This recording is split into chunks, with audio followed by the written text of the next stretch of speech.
The wind rolled low across the dead plains as if it were carrying the final whispers of ghosts, curling around the wooden posts of the cowboy's lonely ranch house like invisible fingers desperately seeking warmth.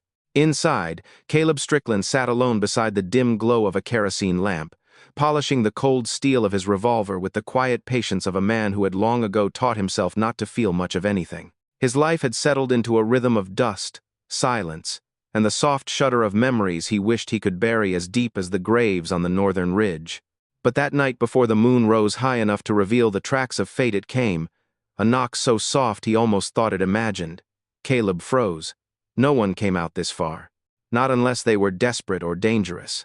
He stood slowly, revolver in hand, boots heavy against the creaking wooden floor.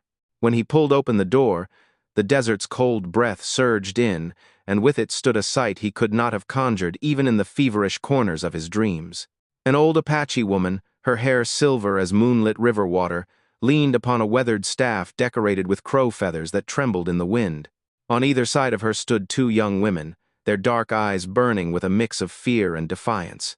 Their clothes were torn, dust-stained, their braids undone by days of relentless travel. The older girl clutched the younger protectively, though both looked strong enough to wrestle a wild horse into obedience if pressed. The old woman's voice cracked like ancient wood as she spoke.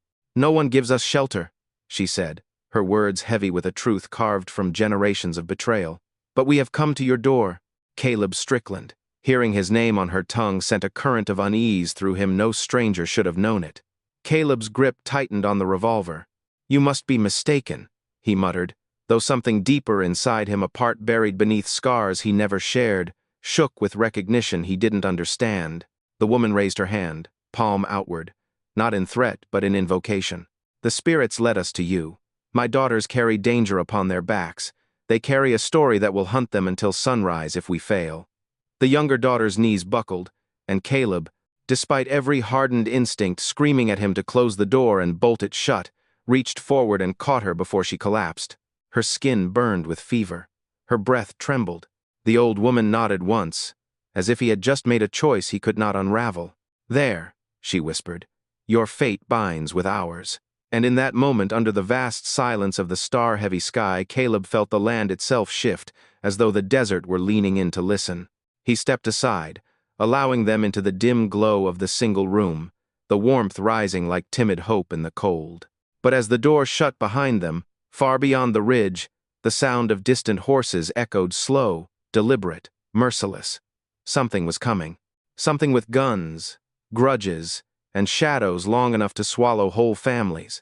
Caleb didn't know who the Apache women truly were. He didn't know what danger stalked them. But he knew one thing: those riders would arrive before dawn. And whatever story these women carried, it was about to drag him back into a world he had tried desperately to leave behind. Caleb eased the younger girl onto the faded cot beside the hearth, where the weak flames licked at the dry kindling like a starving creature.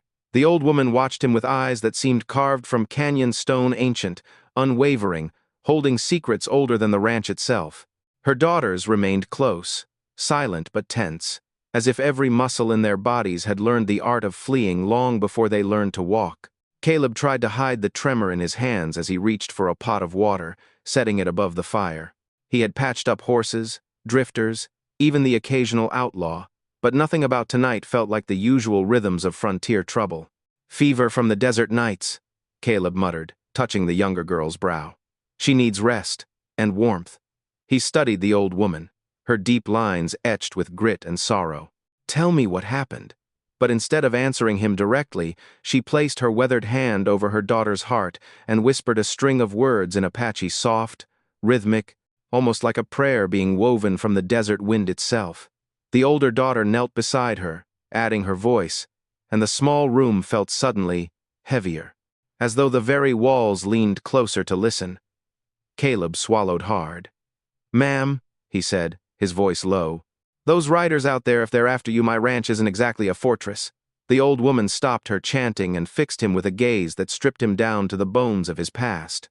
"We know what hunts us," she said, "men with guns and no souls left to bargain. But spirits guided us here because your past is tied to ours." Caleb felt the air thin in his chest. "I don't know what you think you know about me." "You do," she replied simply. even if you have spent years trying to forget." Her daughters exchanged glances grim, knowing. The fire crackled, casting shadows that wavered like restless ancestors across the walls. Caleb tried to push down the rising unease, twisting through him like barbed wire. "Listen," he said, "you can stay the night. But when morning comes, morning will not come gently," the older girl interrupted, her voice hoarse but steady. "Not for any of us." Caleb looked toward the shuttered window, the desert night pressing against it like a held breath. He didn't want trouble. He didn't want ghosts from the wars he'd lived through, wars where men like him had been used as weapons, where lines between justice and savagery blurred until everything stained the same color. But trouble, it seemed, had come knocking anyway. The old woman lowered herself onto the wooden chair by the hearth, the crow feathers on her staff swaying as if stirred by unseen hands. "My name is Nathali," she said. "These are my daughters Sakala and the younger, Loma." She paused, letting their names settle like stones dropping into a deep river. "We fled from men who carry the mark of the silver comet." Caleb stiffened, a name he hadn't heard in years, a name that tasted like iron and regret, the Silver Comet Gang.